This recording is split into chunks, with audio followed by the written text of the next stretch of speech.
Einn flokkur efnafræði er kallað lífræn efnafræði, en lífræn efni flokkast undir þau efni sem innihalda kol í efnasambandi sínu, þó eru örfá þar undanþegin, til dæmis kolmónoxíð og koldíoxíð.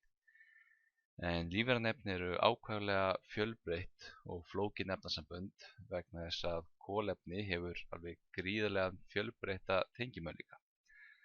Afleiðingin af því er sú að lífræn efnasambönd þurfa að hafa sínar eigin nafngiftarreglur til að endurspegla þessa flóknu og viðamiklu efnasambönd sem að kolefni getur myndað. Lífrænum efnum er skipt upp í flokka sem að stýra nafngiftum þeirra efnasambanda. En dæmi lífræna flokka væru til dæmis eins og alkanar. Það eru yfirleitt einföldustu efnasamböndin. Svo ertu með alkohól, þú ert með estera, þú ert með ketón, þú ert með aldehýð og þú ert með eins og amínósýrur og svo framvegis. Og fleiri flokkar. Í þessu myndbandi ætlum við að fara yfir einfaldari flokkana og taka fyrir nafngiftarreglunar fyrir þá flokka. Nú, ef við byrjum á alkönum, þá einkennast alkanar af lífrænum efnasamböndum sem innihalda eingöngu kolefni og vetni. Og alkanar geta ýmist verið línulegir eða sem sé með hliðarkeðjur. En hér er ég til dæmis að teikna alkan sem að heitir própan. Það myndi vera própan. Við þekkjum það úr dagsdagslegu lífi, þar sem við grillum yfirleitt blöndu af própan og bútangasi. En ástæðan fyrir þetta própan er sú að þetta efnasamband inniheldur 3 kolefni sem er í beinni línu. En nöfnin á alkönum eru dregin af fjölda kolefnanna sem eru í efnasambandinu. Í þessari töflu hér má svo sjá nöfnin á efnasambandunum. Til dæmis pentan, það er efnasamband sem inniheldur 5 kolefni í beinni línu. Heptan er þá efnasamband sem inniheldur 7 kolefni í beinni línu og svo framvegis. En þetta er þá nöfnin á það sem er kallað grunnkeðjur. En hvað ef við tökum þá til dæmis hliðarkeðju? Ef við myndum teikna hérna, svo við teikna bara hérna efnasamband sem það séu 4 kolefni.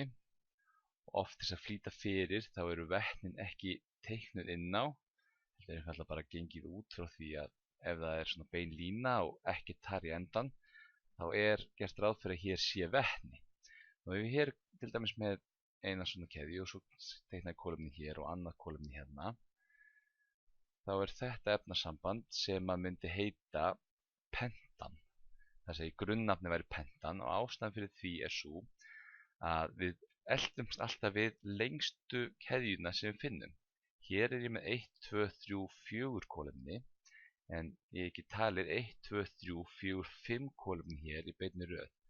Þannig að hér myndi ég kalla þetta pentan, það væri þá grunnnafnið.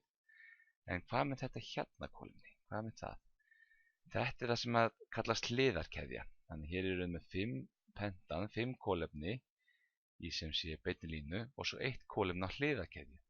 Og það sem ég geri það, ég tel frá þeim enda sem gefur mér lægri tölu, í þessu tilfelli þetta skiptir ekki máli. Þannig tel ég 1, 2, 3, og þá er þetta 1 kolefni á þriðja kolefni hér, og þá kallast þetta metil, 3-metylpentan. Það er þá nafni sem þetta er efnasamband fær. En takið eftir þessari hér endingu íl. Þetta er endingin sem að allar hliðarkeðjur fá. Ef ég hefði haft hér 2 kolefni, þá hefði þetta heitið etíl en ekki etan. Ef ég hefði haft hliðarkeðju með 3 kolefnum, þá væri það própíl. Ef það er hliðarkeðja með 4 kolefnum, þá væri bútíl og svo framvegis. En ef að hliðarkeðjurnar eru mjög langar, þá þurfum alltaf að vera viss það að við séum að horfa á þetta með réttu augum. Því ef hér væri með 4 kolefni hérna út, þá væri ég komið 7 kolefna keðju hér og þá væri ég ekki lengur með pentan, heldur væri ég komið með heptan og þetta hérna væri orðin hliðarkeðjan. Nú eins og kom fram áðan, þá hafa kolefni mjög fjölbreytta tengimöguleika. En eitt af því sem við geta gert er að hafa 2 eða jafnvel 3 efnatengi á milli sín, sem þýðir að við þurfum að taka tillit til þess í nafngiftinni. Það er tiltölulega einfalt, þar sem eina sem gerist er það að endingin breytist. Áðan sjáum við að 4 kolefniröð hér bútan, en 4 kolefniröð sem inniheldur tvítengi hefur aðra endingu, en það væri búten, og við þurfum líka að tilgreina hvar tvítengið er, því það geti við hér eða hér í þessu dæmi. En hér myndi ég segja 1, 2, þannig að þetta er þá öðru kolefni sem tvítengi er, og þá segi ég bút 2, en. Að sama skapi hérna er með 5 kolefni, sem þýðir þetta þá einhvers konar pentan, en tvítengi í þessu, þannig að þá er þetta pent-en, og tvítengi er á fyrsta kolefni, þannig að þá er þetta pent-1-en.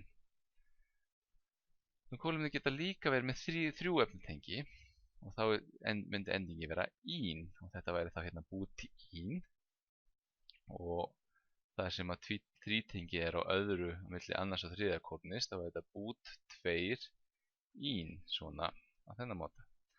Nú ef ég er með 2 tvítengi eða 2 þrítengi eða fleiri, þá segi ég, í þessu tilfelli hér, myndi þetta vera pent 1,3 DN á þennan máta. Halógenar geta líka tengst lífrænum keðjum eins og við sjáum hér, en nafngiftin fyrir halógenina þá dregin frá nafninu sjálfu með endinguna ó, og hér myndi ég þá vera með efnasamband sem héti 2 brómó 3 klóró bútan. Nú í sumum tilfellum eins og sumum sérhæfðum tilfellum eins og hér og hér, sjáum við að í grunninn væri nafnið það sama. Hér myndi ég til dæmis kalla þetta 1,2 diklóró eten, en þetta hérna efnasamband er líka 1,2 diklóró eten. Nú ef við skoðum þetta sjáum við það er samt ákveðið munur. Hér er ég með bæði klóratómin fyrir neðan tvítengið og hérna er það sikkur megin við. Og þegar ég er með tvítengi þá skiptir það máli hvor megin það er, vegna þess að kolefnin geta ekki snúist þennan hér ás. Hér er frjálsnúningur, þannig að það skiptir mig engu máli hvort ég set CL hér eða CL hér. Þetta er sama efnasamband og fær þar við sama nafn. En þetta hérna og þetta hérna er ekki sama efnasamband. Þannig ég þarf að bæta ykkur við nafni til þess að aðgreina þar, og þá bætum við fyrir þann stað sem klórin eru sömu megin, þá kalla ég það cis 1,2 diklóraetran, og það sem að klórin eru gagnstætt hvor öðru, þá er það kallað trans 1,2 diklóroetan. Að lokum þá geta alkanna myndið keðjur í hringi, og í þeim tilfellum þá fá þau forskeytið síkló. En hér væri ég til dæmis með síklóhexan, og þetta hérna myndi vera síklópentan. Nú ef ég myndi setja eitthvað á þetta eins og klór hér, þá myndi þetta vera bara eins og áður 1 klóró síklóhexan, og ef ég set kannski eins og hér og hér klór á báða staði, þá væri þetta 1,2 diklóró síklóhexan. En núna er þessi yfirferð yfir helstu reglur alkana lokið, og í næsta myndbandi munum við skoða nafngiftarreglunar fyrir alkóhóla.